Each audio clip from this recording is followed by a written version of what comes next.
ফারুক, দীর্ঘ ১ ঘন্টা বৈঠক শেষ করে কিছুক্ষণ আগে বলা যায় মার্কিন যে প্রতিনিধি দল তারা রাষ্ট্রীয় অতিথি ভবন যমুনা থেকে বের হয়েছেন।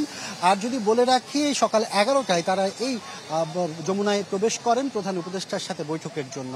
আমরা যতটুকু ধারণা করতে পারছি, মূলত বাংলাদেশের যে অর্থনৈতিক অবকাঠামো, সেই অর্থনৈতিক কর্মকাণ্ড নিয়ে কিন্তু তাদের সাথে যে মূল আলোচনা সেটি হয়েছে। এর বাইরেও কিন্তু বেশ কিছু বিষয় নিয়ে আলোচনা হয়েছে।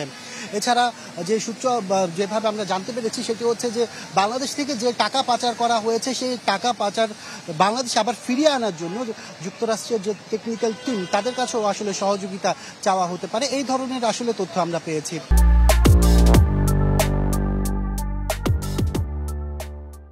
এছাড়া যদি বলে রাখি যে বাংলাদেশের মানবাধিকার পরিস্থিতি, বাংলাদেশের যে পরিবর্তিত জলবায়ু যে চ্যালেঞ্জ মোকাবেলা, সেখানেও কিন্তু যৌথভাবে দুদেশ যে কাজ করবে সেটিরও কিন্তু আলোচনা হয়েছে।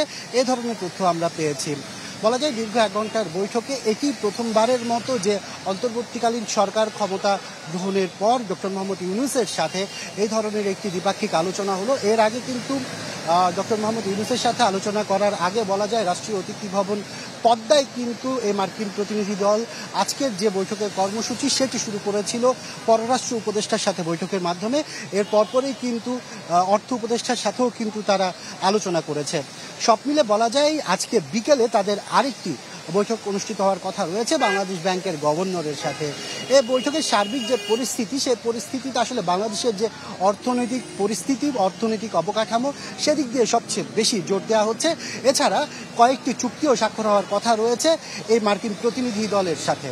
ফারুক, এই ছিল এখান থেকে সর্বশেষ অবস্থা। আকাশ, আপনাকে অসংখ্য ধন্যবাদ। দর্শক, প্রধান উপদেষ্টার সাথে মার্কিন প্রতিনিধি দলের বৈঠকের বিষয়ে জানাচ্ছিলেন সহকর্মী আশরাফুল আলম আকাশ।